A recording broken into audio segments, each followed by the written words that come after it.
Ұлы Отан соғысына қатысты ғой. Екінші дүниежүзілік соғысқа. Сонда жаңағы Сталинград майданында болды. Сталинград майданында. Сөйде жаңағы мынау алған нелер ғой, ордендары.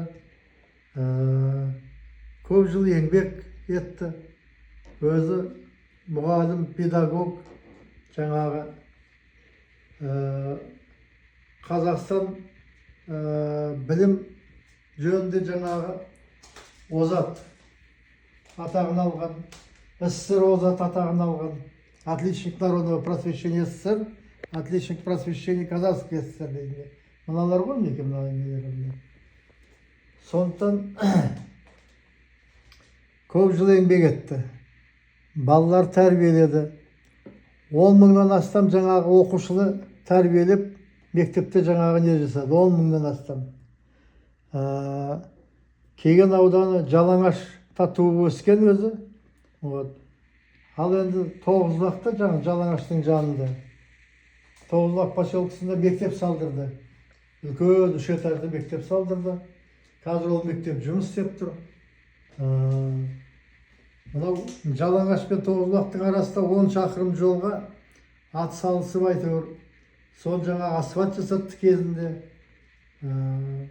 Тоғызбақта бұрын жөн тәртіп жоқ болатын. Тәртібін реттеді. Енді бітірген оқушылардың көбі үлкен қызмет істеді.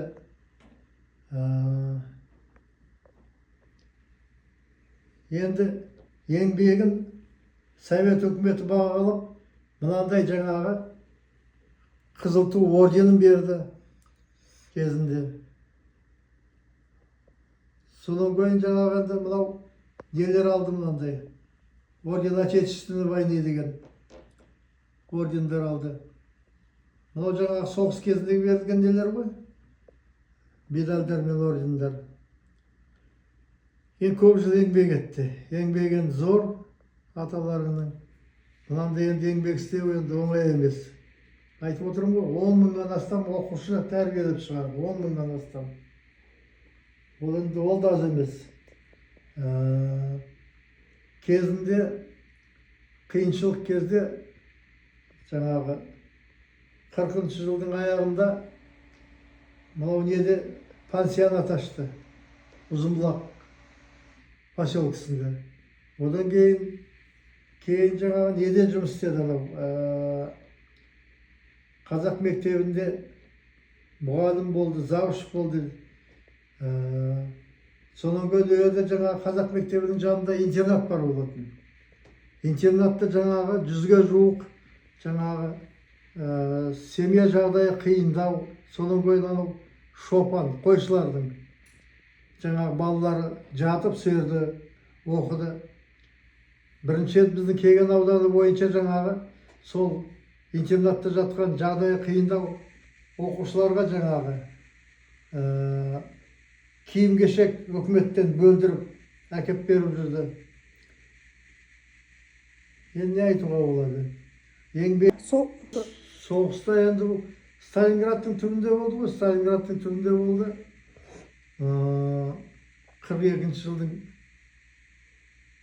42-ші жылы жаңағы жарақат алды. Жарақаттан мүгедек болды, 2-ші дәреже мүгедек болды. Сол жаңағы пулеметпен жаңағы жараланған ғой, сол аяғы.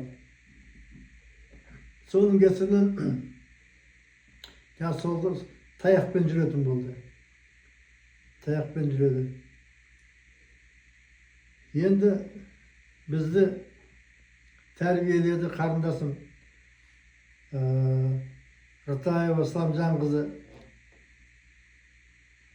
Раяны. Мені тәрбиеледі. Мен Рытаев Мұратбек. Бізге білім берді. Оқытты бізді. Әйтеуір көп ақылдарын айтты. Не айтуға болады енді. Енді жалпы еңбек жолы қызық, өте қызық еңбек жолы. Қиыншылық кездерде жаңағы жұмыс істеді.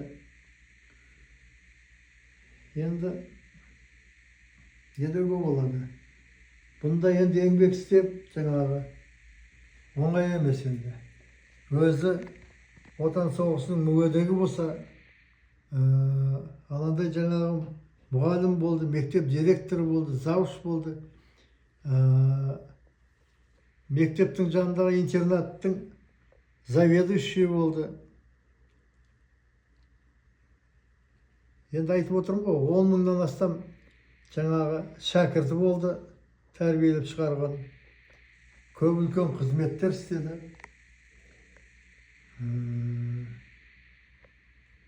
Енді еңбек жолында көп іскерлік көрсетті, білімділігін көрсетті. Бұнда енді, мынау енді соғыстан кейінгі алған наградтары да көп қой мінекей. Соғыстан кейін. Мына заслуженный учитель СССР мінекей. Заслуженный учитель Казахской ССР болды. Енді мына суретке қарап өздерін көрсеңдерші мінекей. Қаншалық жаңағы еңбек істеді. Сендер енді осы аталарынан үлгі алуларың керек мінекей. Жақсылап білім алу керек мектептен. Жақсылап оқуларың керек екеуіңде. Басқаларға да айтуларың керек, осындай жаңағы жақсы оқу керек. Жақсы білім алатын болсаңдар, кейін жақсы қызмет жұмыс істейсіңдер. Жақсы білім алған адам өте үлкен жаңағы нәтиже болады. Не деуге болады? Білімді адам дұрыс қой, білім алу. Әйтпесе білімсіз адам қараңғы болады ғой. Сондықтан тағы сендер шақырам, жақсылап сендердің еңбектерің тек қана осы жаңа оқу қазір. Оқуда озат болсаңдар, кейін әйтеуір өздеріңе де жақсы болады. Мынау кругозорларың кішкене кеңейеді. Жақсы білімді азамат боласыңдар. Мына Қазақстанға еңбектерің сіңіп жаңағы үлкен жаңағы еңбек етіп, болашақта Қазақстанның ары қарай дамуына үлкен көмек жасайсыңдар. Не деймін? Жақсылап оқыңдар. Мен сендерге тілектеспін, әйтеуір жақсы оқысаңдар мінекей. Осындай аталарың сияқты үлкен жаңағы озат адам боласыңдар. Білімді азамат боласыңдар. Қазір мына біздің заманда білімсіз іс жаққа барамайды. Бер ғана. Енді еңбегінің нәтижелері ғой міне, мынау соғыста қалғандар. Мынау жаңағы осы еңбек жолында алған ордені, несі мынау Қызыл ту ордені. Мынау жаңағы осы неде берген, мынау жаңағы отличник просвещения СССР мінекей. Мынау отличник просвещения Казахской ССР мінекей. Содан кейін учитель мінекей методист деген не берген. Анау оқулықтарға көп жаңағы не жасап, талдау жасап сөйтіп жүрді. Мынау менің шешем мінекей, сендердің апаларың. Ртаева Рабиға деген. Бұл да уақыт енді әбден жаңағы еңбек сіңіріп, еңбектеніп жаңағы сөйтіп енді үлес қосты Қазақстанның жаңағы несіне. Көп еңбек істеді. Көп қиыншылық көрді, ашаршылықты көрді екеуі де мінекей. Жетімдікті де көрді екеуі. Мынау менің шешем мінекей, Ртаева Рабиға. Әйтеуір, осылардың арқасында біз қазір мінекей осылай не болып отырмыз ғой. Көрдіңдер ме? Мынандай қандай жаңа нелер. Осының бәрі жаңағы еңбектегінде. Еңбекті етпесе мынандай не бермес еді мінекей. Еңбек еткеннен жаңа осындай медальдар берді мінекей. Енді соғысқа қатысқандағы медальдар, мынау енді соғысқа қатысқан медальдар ғой мінекей. Доблестный труд дейді. Мынау ғой міне Сталиннің жаңа несі бар мінекей. Соғысқа қатысқандағы медальдар мінекей. Еңбек үшін берілген ғой мінекей. 41-45 жылы жаңағы неге қатысқан. Мынау жаңа юбилейный нелер мінекей. Мынау Лениннің 100 жылдығына. Мынау жаңағы 45-95 жылға жаңағы юбилейный медальдар мінекей. Мынау Сталинград жаңағы Заборонды Сталинграда деп берген нелер. Мынау демеки 18 жаңа 80 жыл деп жаңа не берген медальдар мінекей. Бұның бәрі енді еңбегінің арқасында ғой жаңағы соғыстағы неткен мінекей. Соғысқа қатысқандар ғой. Соғысқа қатысқан үшін берген нелер ғой медальдар мінекей. Мынандай бірталай медальдары жоғалып қалды. Нелері бар? Удостовериесі, медальға берілетін. Үйде бар, бірақ медальдар жоқ. Көбі жоғалып қалды. Алған еңбегінің арқасындағы медальдар. Мынау да мінекей апаларыңның да жаңағы соғыс кезінде жаңағы кішкентай бала болып жаңағы жұмыс істеді бұлар. Еңбектенді. Соғыстан кейін еңбектенді мінекей. Оңай емес. Бұлардың көрген күндері енді өте қиыншылық өмір сүрді бұлар. Қазір енді сендердің жағдайларың жақсы ма? Осыған қарап мінекей.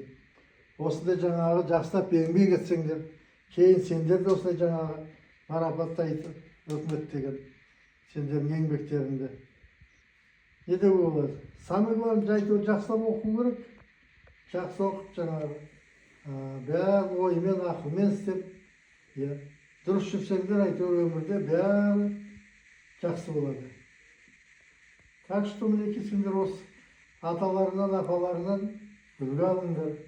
Түсінді? Жақсылап оқыңдар.